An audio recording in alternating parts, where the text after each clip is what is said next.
Stay Together for the Kids was the final single from Blink-182's Take Off Your Pants and Jacket album in 2001.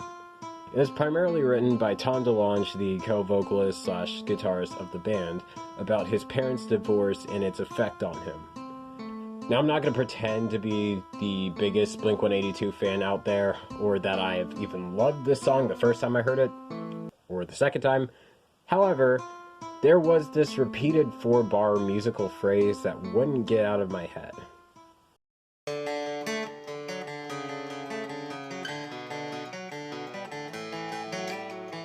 The song plays at 72 BPM.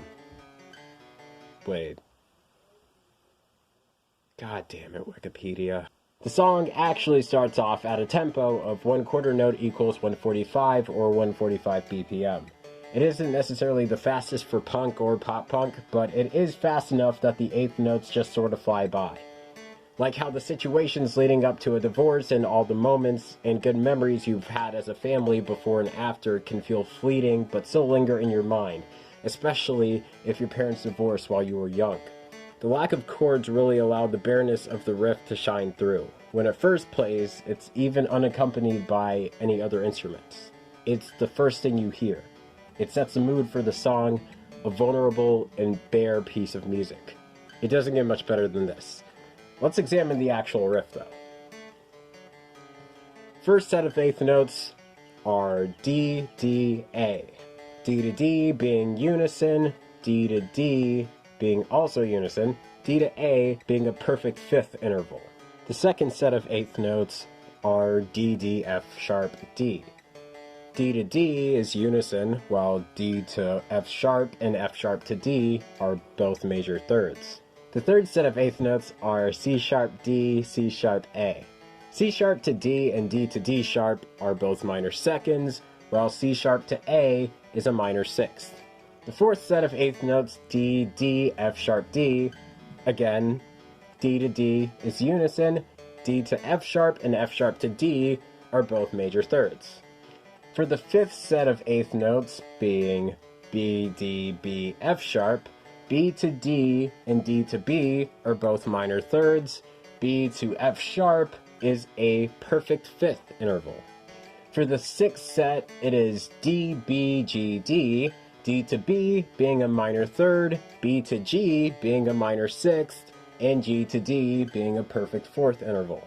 For the 7th set of 8th notes, they are A, E, A, F sharp. A to E and E to A being perfect 5th intervals, A to F sharp being a major 6th. The 8th set of 8th notes, being G, F sharp, E, D, are simply a descent down the D major scale.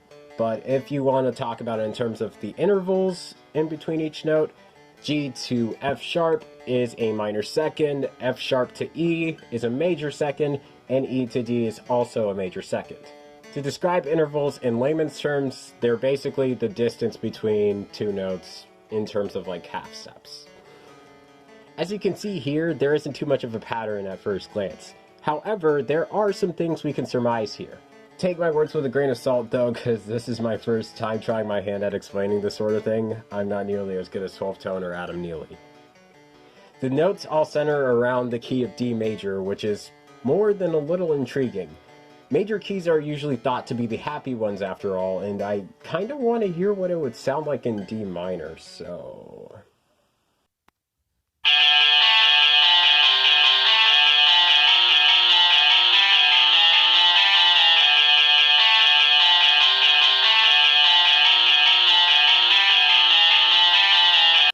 Wow.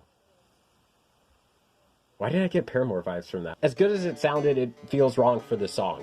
It feels angry and biting, which feels more apt for the chorus on this song, which is probably why Tom and Blink decided to go with this major key.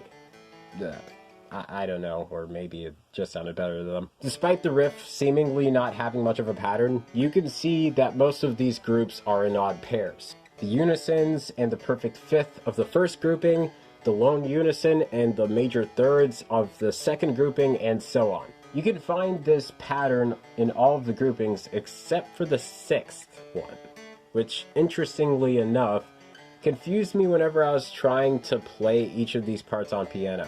I'm not great at piano, so I had to go slower.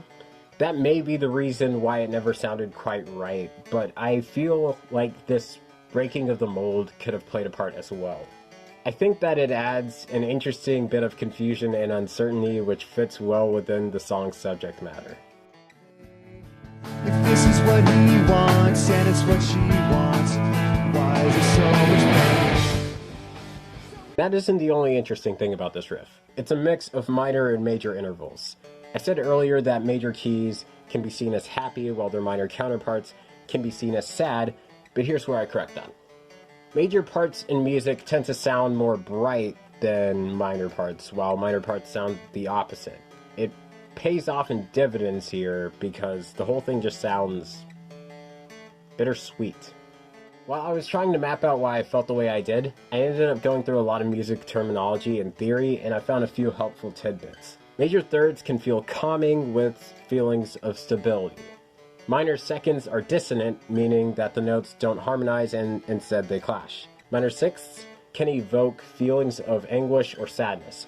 Perfect fifths can sound powerful, although they don't have much in the way of positive or negative emotions because the way the notes are distanced makes it feel neutral. And perfect thirds are essentially more or less the same way. All of these come into play in some capacity within this riff, but there were two others that I couldn't immediately put my finger on. The unison and the major sixth. Unison took me a few seconds, but I just kind of figured that they would feel comforting and familiar since it's just the original note played over and over again.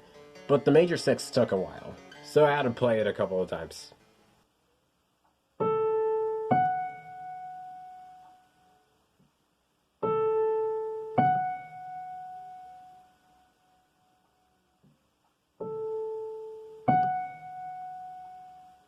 It feels bittersweet to me.